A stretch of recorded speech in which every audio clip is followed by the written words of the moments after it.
I see only Shilagna among the students. So, would you like to discuss something, Shilagna? Any questions? Any doubts? Yes, Sorry. sir.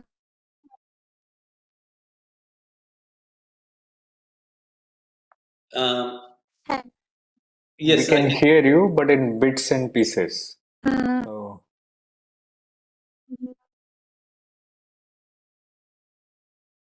audio yeah, is choppy.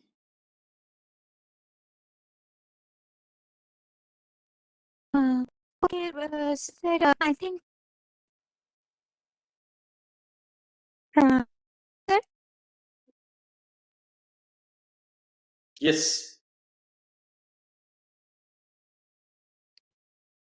Yes, sir. Sir, I was asking about what more we can do for the completion of the project work. We did something for the.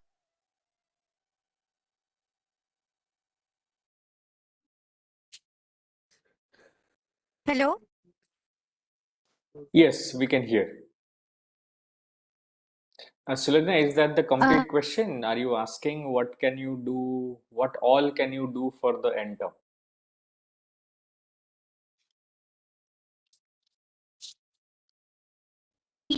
I think our audio to them is also choppy, maybe. I am asking. Sir, we have uploaded. No, sir, I can hear you properly. Okay. Okay.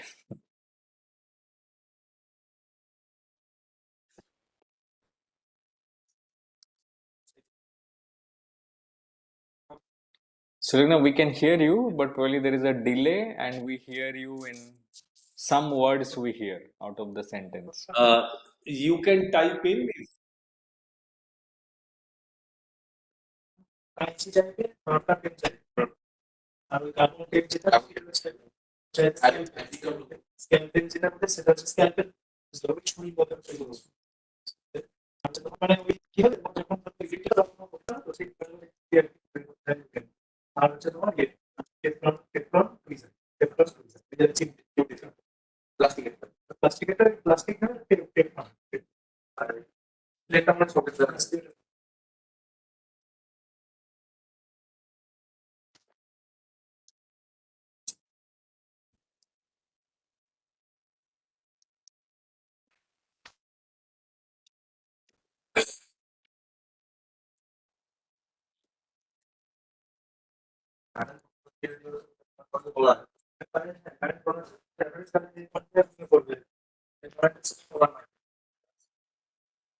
Hello? Yes. Sir, can you hear me now properly? I have come out of the lab. Yes, it's better. Okay, sir. Sir, so in the midterm project, what we did that we downloaded data from materials project. We got over 2,500 data, and with that we used one sign method. And after that, we used the random forest model, and we have got a good prediction for the formation energy, but not for the band gap. Now we feel that we need to uh, uh, do more work towards the completion. So we need your suggestion in this regard.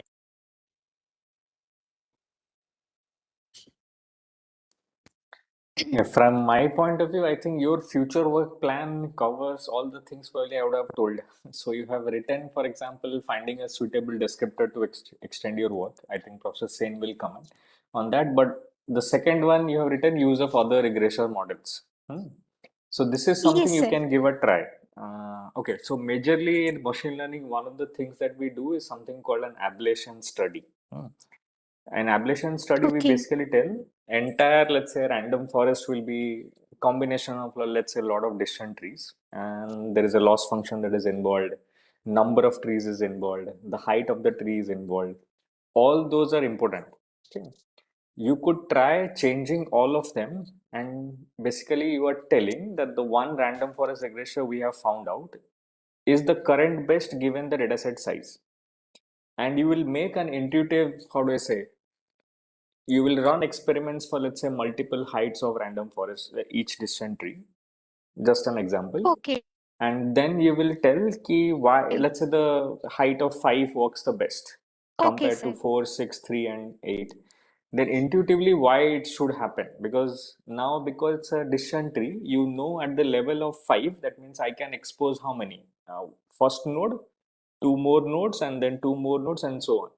That means I can expose around 8 features, right? So that means at least 8 features are required to make the decision.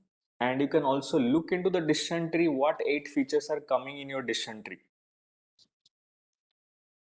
Okay. From a domain point of view, domain expert point of view, do you think those 8 features are enough? That is why level 5 is winning, height of 5.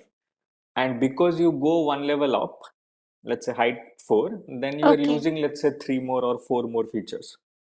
Is that the reason why it is losing? That means those 4 important features that are getting added at the level 5, those are really important for you. But whenever you go and add another 8, when you go to level 6, Hmm. that creates enough noise to perform bad. Okay. So those kind of intuition has to come from you. This is not empirical out, but then those features will have basically material science domain features. With that, can you comment more? Okay. Yeah. So um, if you Hmm. if you understand the spirit of that, Shulagna, let me suggest something more specific from the materials domain. See, if Hmm. you are using sign matrix or eigenvalues of the sign matrix, I am using these two terms equivalently. They are in some way, Hmm. we know that the sign matrix captures pairwise distances between the atoms and the lattice Yes. constants in some way, indirect way. Beyond that, these are sort of opaque. I mean, I cannot directly correlate, say, if you are still using the matrix elements of the sign matrix, I can still correlate these two pairs of atoms. But if you are using eigenvalues of the sign matrix, then some information has been Hmm. lost, and I do not know exactly what it is representing, any particular feature, any particular eigenvalue, except for the fact that it comes from the sign matrix. If you go to my very early slides, let me see if I can bring that up, those pages. Can you see my slides? Are these visible? Sir, it is loaded. Um, I think your Yeah, now I can see, but it took some uh, time to load also. okay. So somewhere yes, the sir. I can also see. okay. So let me Yes, see. sir. I Let can me see. just yes. Just let me try to find out the specific. Just give me a few minutes. Yeah. So in the very beginning, I had talked about the stoichiometry features, stoichiometry norms, stoichiometry entropy. Then in this slide, I talked about composition weighted chemical properties. These sometimes capture the chemistry of the materials very well. And these are intuitively very clear. So, for example, if you are using one of these physical or chemical quantities, it's a electronegativity, then the average electronegativity or the deviation of the composition weighted deviation of the electronegativity from the mean. This gives you how ionic the bond is, and if you know understand materials, then the more ionic the bond is, it is more likely that you will have a larger band gap. So what I would suggest Hmm. is, along with the sign matrix eigenvalues, if you can incorporate specifically these features encoding stoichiometry and chemical properties. Another way of looking at it, composition weighted chemical properties. And in fact, I have given you a reference to that.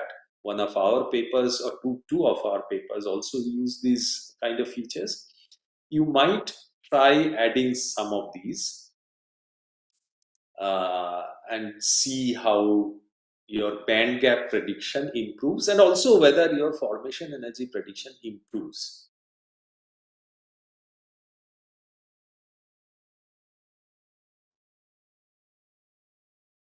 Yes, is that clear?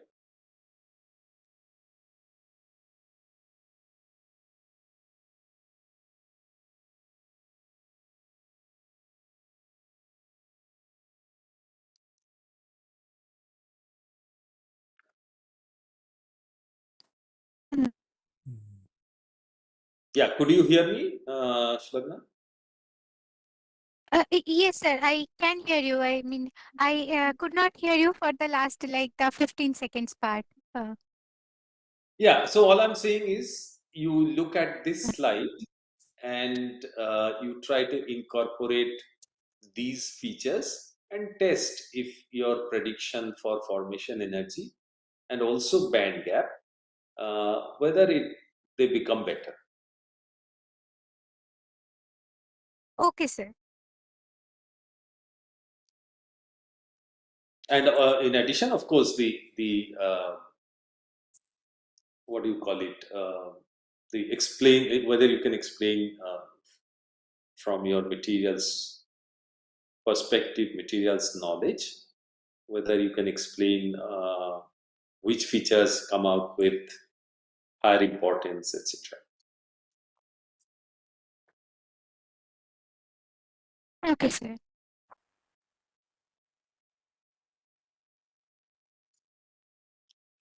Okay. Any other questions? Um, Sir, actually, in a recent paper, I was seeing that for the prediction of the magnetic property for magnetization, sir, people have used Finn's matrix. Sir, can you like discuss something in that regard? I did not understand that part. So for prediction of magnetization, they have used sign matrix. Is that what you said? Uh, no, sir, they have used Finn's matrix. Uh, Sorry, which matrix? Can you type that out? yes, sir.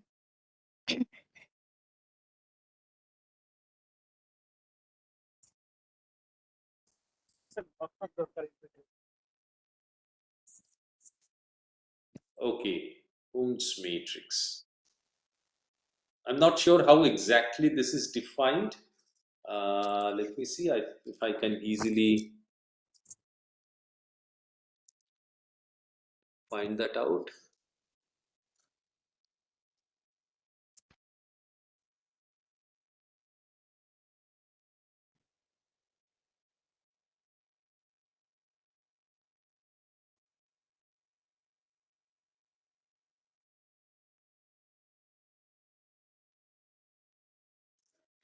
Yeah, so it looks like Hund's matrix, the way it is defined, is specifically designed to capture, although I myself have never used it,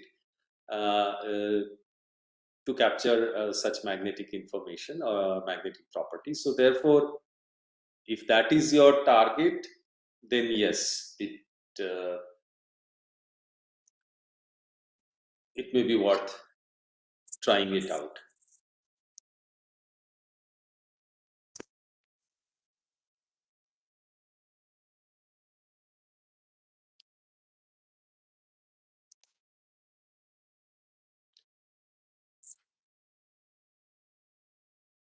Yeah, any more questions?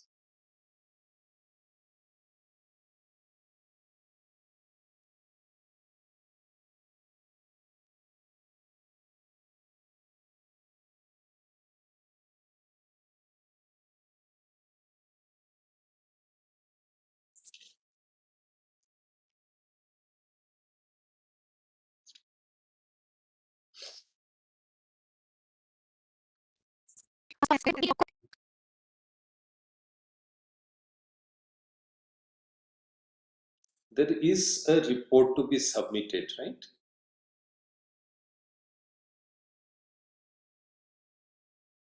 You Uh, can check the course page, perhaps.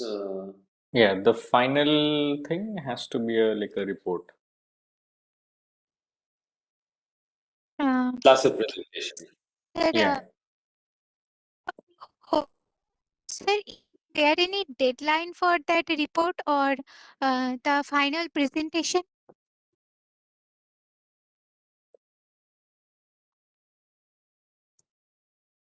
we can have it on 12th, I think, Professor Sen would agree. By to December 12th, they should give us maximum. Before their presentation, I guess. Yes, so we'll circulate this whether we want to have all the presentations on a single day or we want to spread it out so that we can have more detailed discussion. So by Monday we would make these things clear, and that is number one. Number two, by the time of your presentation, we'll tell you the deadline when you have to, by which time you have to submit your report. Uh, okay, sir. And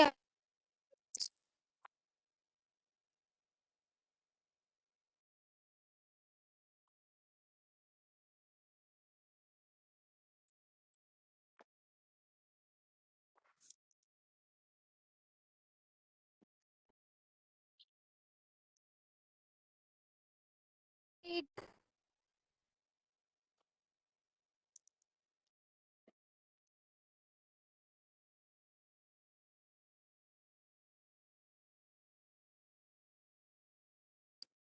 Yeah, Professor Sen, I think she's asking if any other group has submitted a midterm report or not.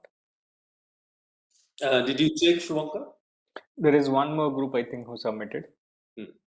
I'll have to, just, I'm sure. Like, I think we will share it on the email by early next week.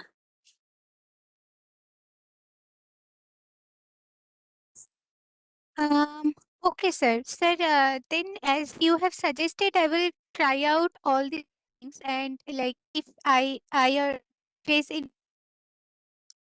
I will contact you like on the next classes. Yes.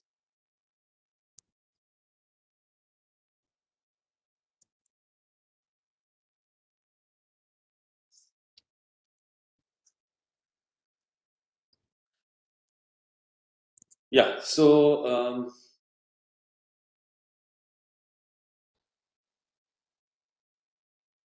fine. So do we continue with some of our examples of application of machine learning? See, what we planned to do was to in the last few lectures. This is beyond what you are asked to do hands-on, but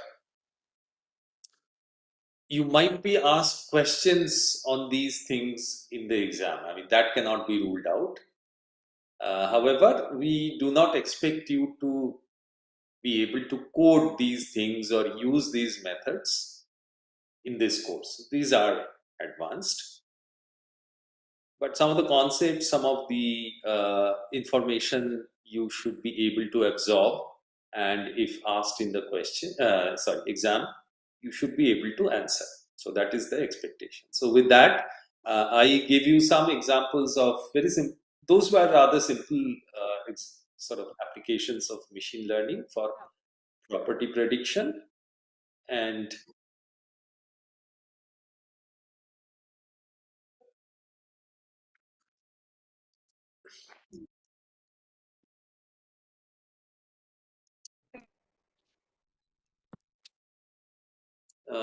could you hear that, Shubhankar? No.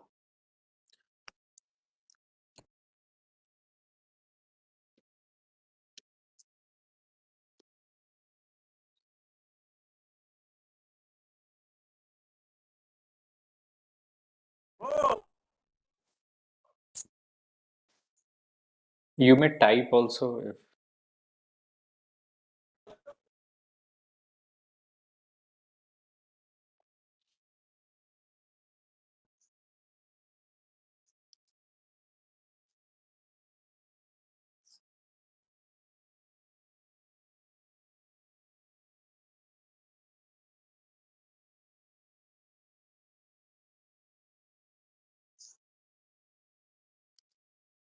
But there seems to be some uh, connection problem. I don't know whether on my side or their side. Can you hear me, Shubhankar, clearly? I can hear you fine, I can also hear. So it must be on their side. probably.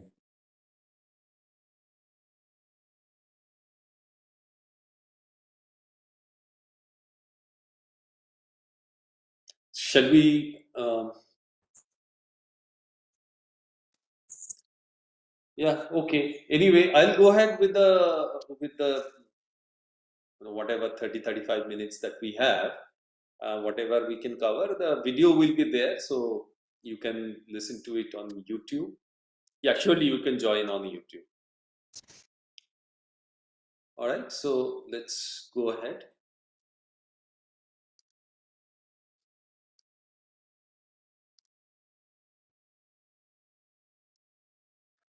All right. So.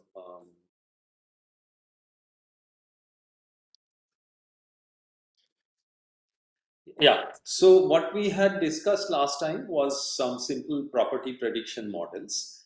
And now we go to a completely different paradigm, which is autonomous experiments. This is a rather, I would say, you know, not very old concept, or it's not been very long that people have actually realized it in their labs, but slowly and surely things are moving in this direction. So in the years to come, this is going to be far more prevalent and important than it is today. So therefore, I think it is important that you be at least familiar with that and just try to think if, I mean, this is not a simple thing that you can just go ahead and implement in your lab. Yeah.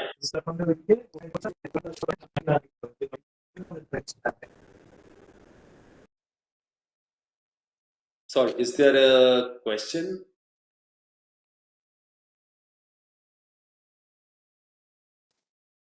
Probably looks like just random unmuted, I think. Some noise.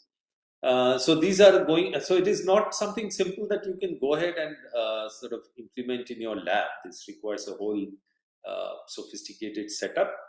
So it can happen only when many people work in a concerted way towards a goal. But nevertheless, let us discuss this. So right now, how does one do experiments in lab?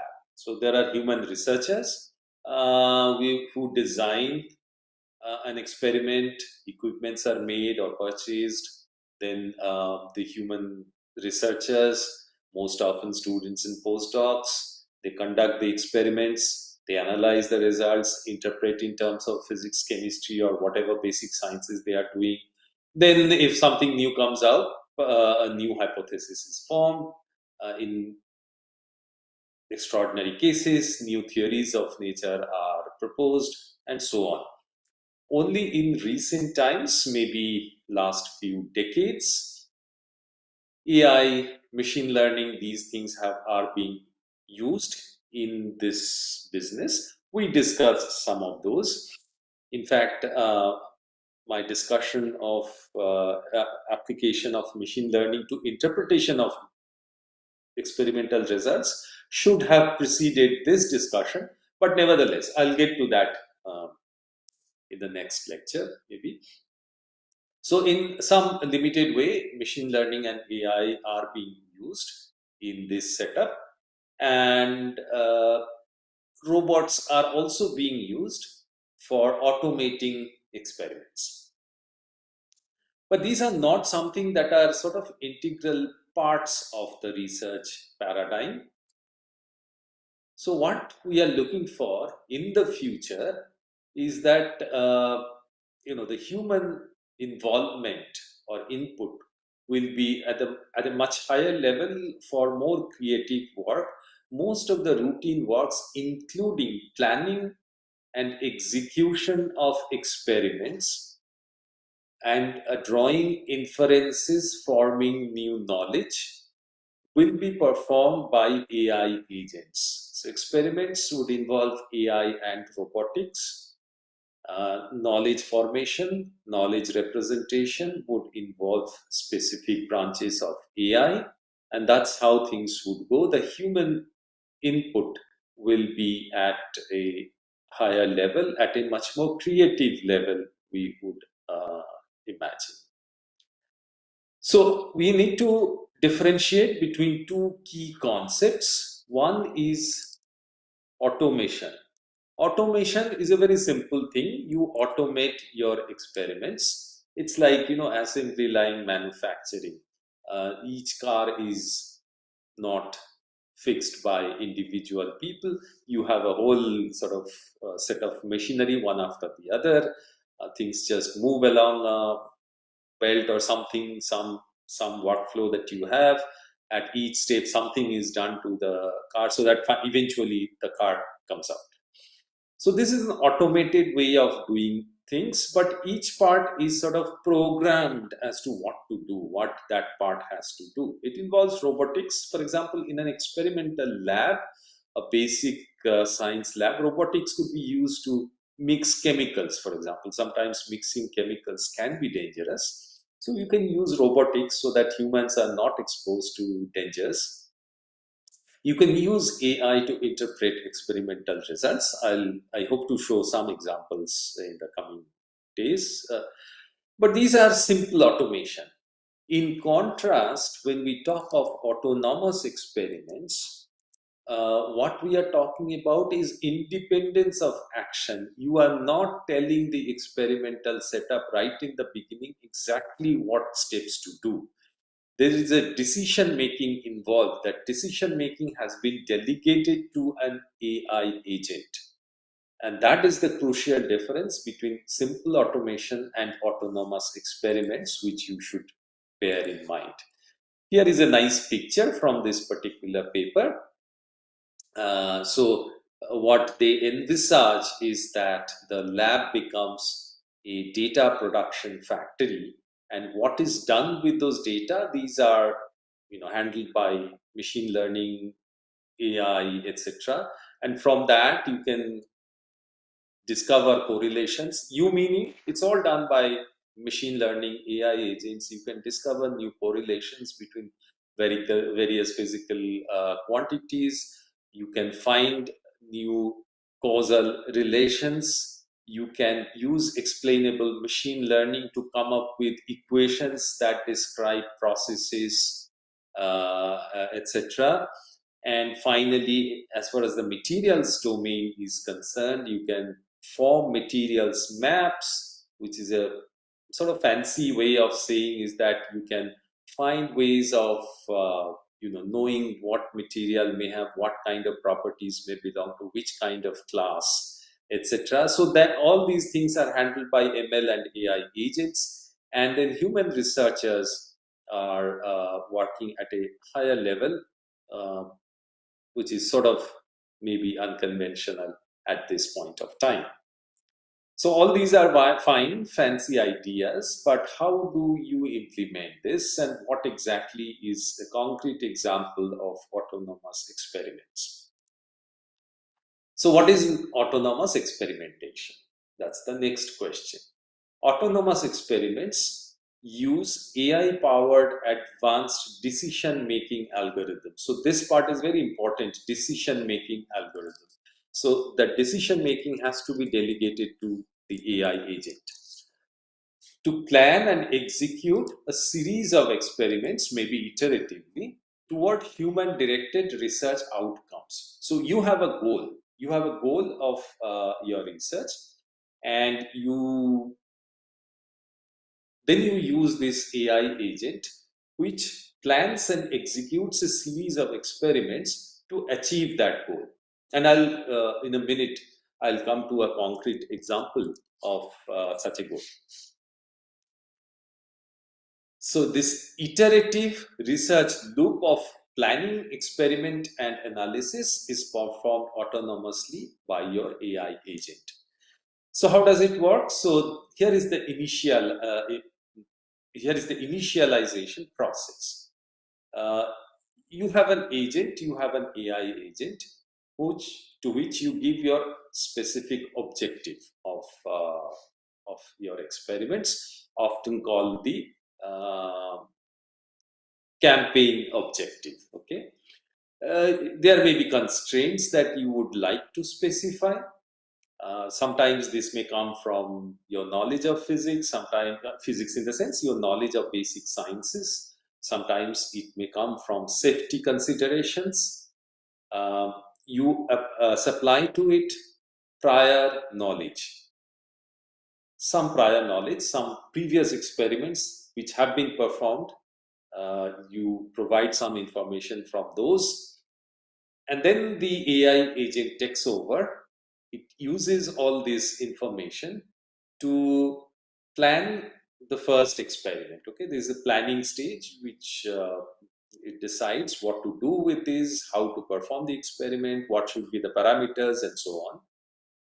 Then the experiment is done autonomously, independent of human intervention. No human is performing the experiment. You may have uh, robotic aspects in here. You definitely have. The experiments are done, the results are obtained, and then it is time to analyze the results. Okay, if you do experiments, you know how you know get results, and then you sit down with those and try to figure out what is happening. You plot this versus that, try to figure out some pattern in it, some dependence of quantity y on quantity x, etc.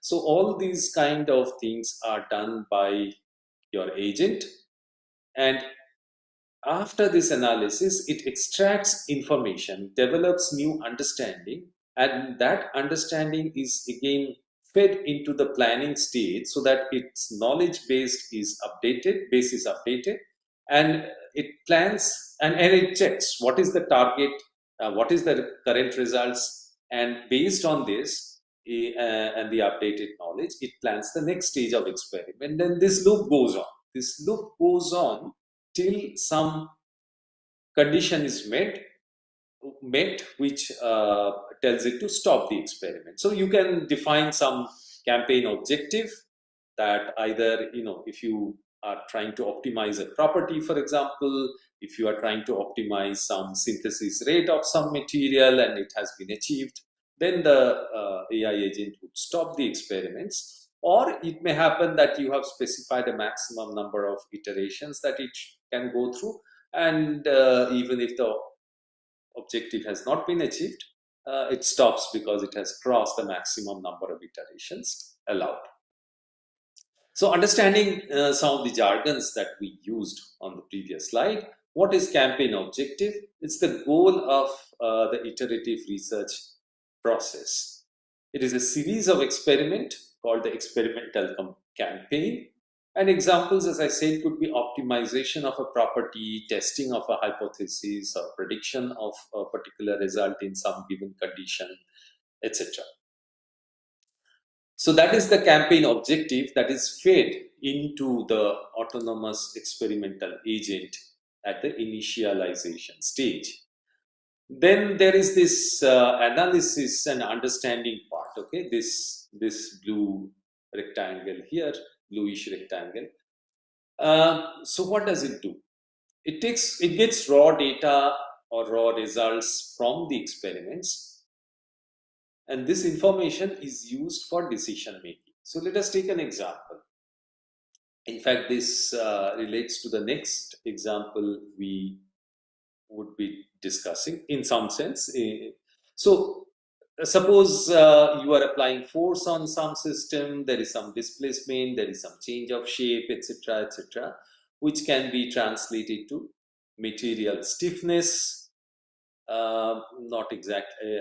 AFM probably does measure material stiffness, but AFM definitely measures surface topography of a material, so it could relate to surface topography, etc.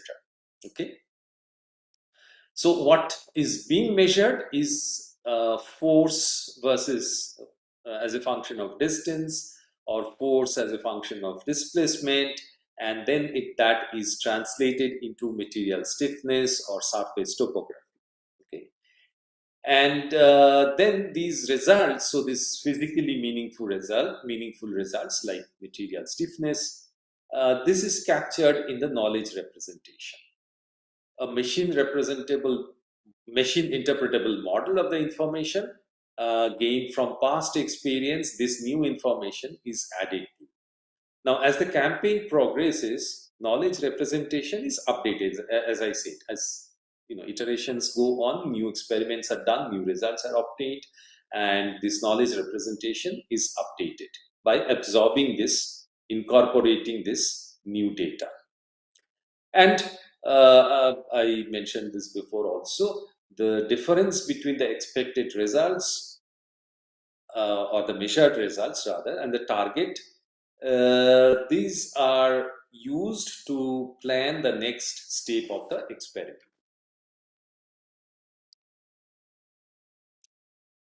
So it is very important, some of the aspects, practical aspects, that it's very important to define who does what decision making. These are some of the nuances of autonomous experiments. First thing you have to ask yourself is AI the best route for the campaign?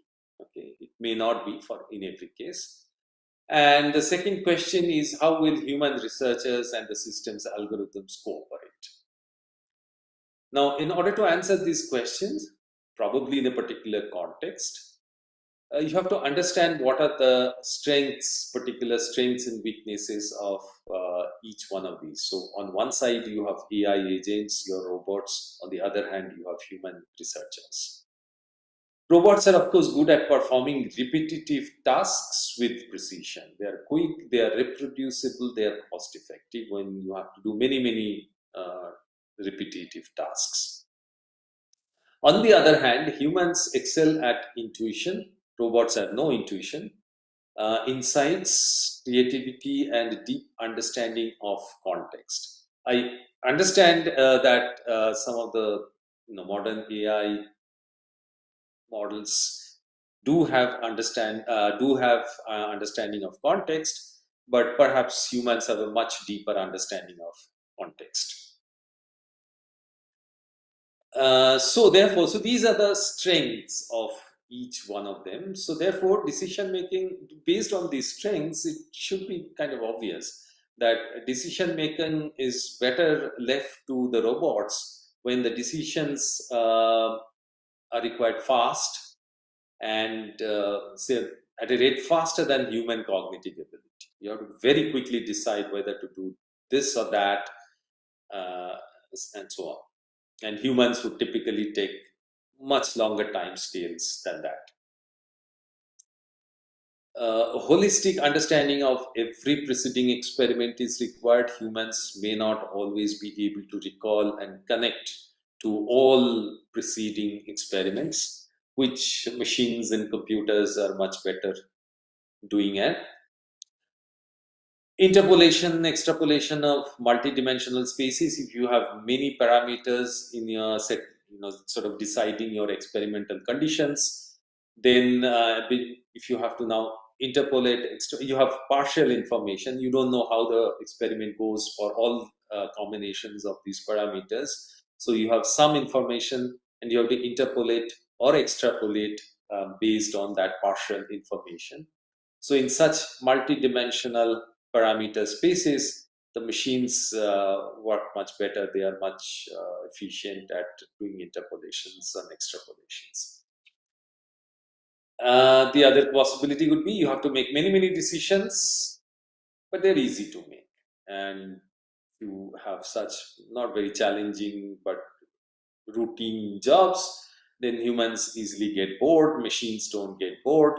So these are some of the conditions, some of the situations where you would like to use robots or delegate decision making to your AI agents.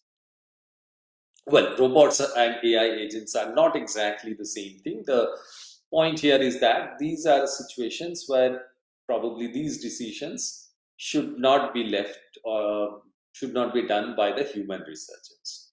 On the other hand, human researchers would be good when new insights are needed to understand a physical phenomenon, which maybe the AI agent is not entirely able to handle. Sometimes you can have objective functions that may be difficult to define. It is not always easy to define things uh, in words. In such situations, intuition is required, and humans are, of course, much superior in this. And if information beyond what has been supplied to the autonomous agent is required, then of course you need human intervention. So these are some of the sort of broad outlines where one would like to use AI or machines to make the decision making, and situations where humans should be making the decision. Now, with that broad outline, let us come to some examples. I'll just cite two papers here. So this first one, this was one of the first works that demonstrated autonomous experiment, and the target was controlled growth of carbon nanotubes. So how does it work? So they set some target growth rate. Okay, it could be 100 nanotubes per second or 1,000 or 10,000, whatever that is set. And what is given to the agent is 140 experimental information from 140 experiments, prior experiments. So this is given to the agent. Then the agent has a random forest model trained on this, and it trains this model, and then it figures out that what it needs to do in order to do the first experiment. Okay, the target, of course, is to reach the target growth rate. So it finds out the growth rate, and rather the output of the random forest model is the conditions, the parameter conditions. And there were 6 parameters. Let us not get into that detail. I think there were 6 experimental or process parameters that one could play with, and it comes up with what setting of those parameters one should be using in order to maximize or reach the target growth rate. So it plans the first experiment. Okay, it does the experiment. Now, how does it know that the carbon nanotubes are actually forming? Well, there is an in situ Raman spectrometer that is already there, and this experiment runs autonomously. There is no human intervention. Carbon nanotubes are formed via chemical vapor deposition in an automated experiment, and then there is an in situ Raman spectrometer which tracks the growth. And then comes, once the growth has happened, it is time to analyze the results. So Raman spectra, I mean, there are Raman active modes that each material has, and there is something called G band in these materials. So the G band area versus time. So let us not get into these sort of material aspects too deep into the at this point. But the important point for this discussion is that the area under the G band in the spectrum and versus time that was measured, and from that the growth rate was found out. And this is all being done by the agent. Okay, no human is involved.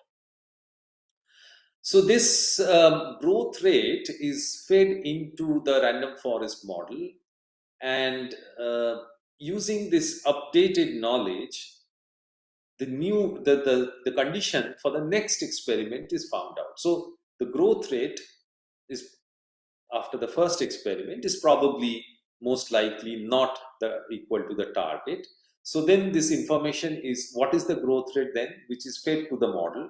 The model perhaps updates itself and then comes up with a prediction as to how the parameters have to be changed in order to move closer to the target growth rate. And that's how the process goes on.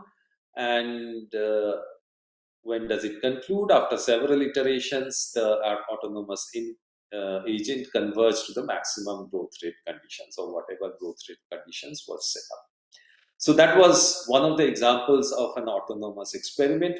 So once a human researcher has given this target growth rate and 140 experimental database, that is data from 140 previous experiments, the agent takes over and tries to optimize the growth conditions so that the target is reached. The second example is from a very recent paper this year, and this paper, one group from IIT Delhi was actually involved in this work. So here, what they are doing is automating atomic force microscopy measurements. In very short, was what atomic force microscopy does various things, but for us, we'll take it very simply. So what it does is it scans a surface and finds the atomic topography. Okay, so it finds out where the atoms are, or if there are steps on the surface, it can find out the steps, etc. So the first task they did, they report 4 different tasks. I'll talk about only 2. So what they do is, so first thing is that before you use the equipment, you have to calibrate it. And there's something called, even I don't understand all the technicalities of how, because I'm not an experimentalist, but that is not quite relevant. You don't necessarily have to understand the technical details of an AFM.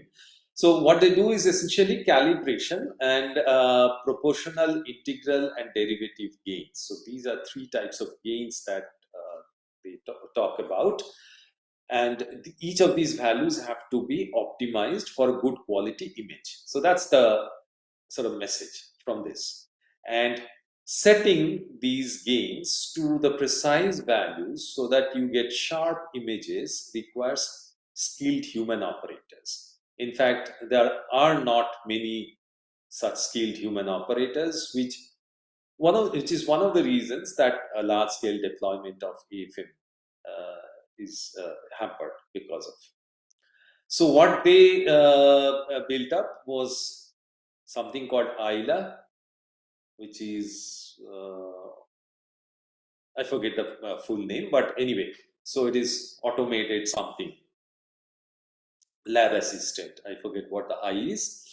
So so this ILA agent does it automatically, this PID optimization. And what you see here is that so there are some samples that they have. They generate these images for various P, I, and D gains. And as the optimization progresses, they talk of different generations. So the top left is the first generation images for some initial values of P gain, I gain, and D gain. And the quality of the images is captured by this quantity SSIM. And the idea is that this SSIM has to be close to 1. The closer to 1, the better is your image. And as you see, the top left image is sort of blurry. And then this process goes on. And this agent is using a genetic algorithm to optimize these gain parameters. And by the time they reach the 15th generation, okay, you see the images become much sharper. And these are, on the left, what you have is a small area image. And on the right, after the gain parameters have been optimized, an image of a very large area is taken, and you see very sharp image is obtained. The whole point here is that it is done by an autonomous experimental agent, and they claim that it does it better than human beings. And this autonomous agent is actually controlled by language models, and GPT is one of the language models that was used to control this. There were several other models they tried out. If you are interested, you can go to this paper and check all the details. The second task they talk about is step edge detection on a graphite surface, highly oriented pyrolytic graphite. No surface, as you know, some of you may be experimentalists. So if you're doing an experiment, you know that no surface is clean. Apart from impurities, you have step edges. So it's not atomically flat. So there may be half a plane here, and then this is missing. So there is a step edge. So detecting this step edge and accurately measuring its height is the target here. And on the left here, you see the images at the bottom. The left, this is a raw image, okay? And you see it's blurry. It is probably an edge, but where is the edge and what is the height? It's very difficult to figure out from this AFM image. Then what Euler does is, or you know, one of the reasons it is difficult to figure out the step edges or identify the step edges precisely is because of something called baseline correction. Now the image, now here I'll go a little bit into the experimental details of AFM.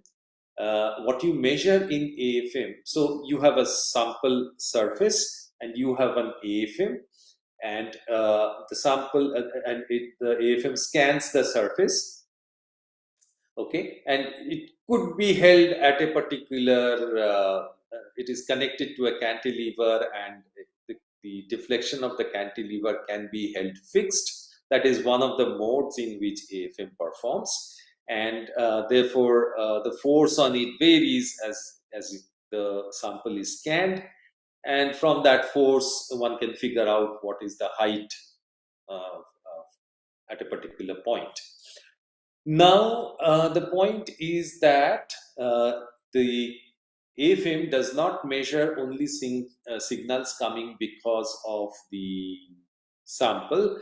There are noises. There is thermal noise. There could be other mechanical vibrations, etc., etc. And you have to correct for those. If you do not correct for those, you do not get the correct information about your sample.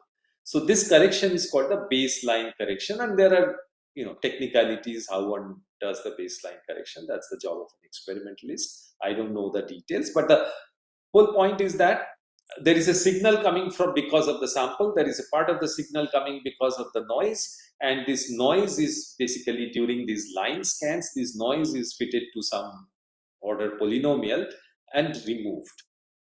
So what Euler does is it fits a fifth order polynomial to take care of the baseline, and apparently it does baseline correction very well. And once this baseline correction has been done, so you get what is called here the first generation image. And as you see, after the baseline correction, the image makes much more sense. You would, if you look at it, you would probably say that the left part here more reddish and the right part here more yellowish. These are probably not the same atomic plane. So there seems to be something different between the two regions. And then what it does is it iteratively adjusts these PID gains to refine the image. Okay, so that's exactly what was done here. Here, the only target was to refine the image, but here the image is refined with a purpose. So in the 10th generation, this is the quality of the image that you have, and so this is obtained. So this black line is plotted as X in these figures, bottom figures, and Y is the sort of height from some point, let's say. So as you see that there is a change in height as you go from here to here. And you can also quantify the change of height. And this is precisely the kind of step edge that you see in the figure above.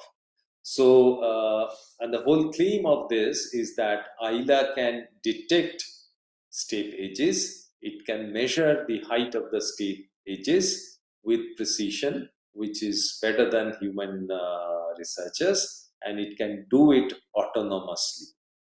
Okay, so these are some random examples of autonomous research, autonomous experiments, and I hope I have been able to give you an idea that there is a completely different paradigm of doing research than what we are used to right now. Okay, so that's all I wanted to talk about today, and we'll see you again on Monday. If you have any questions, I don't think there is anyone here. Yeah.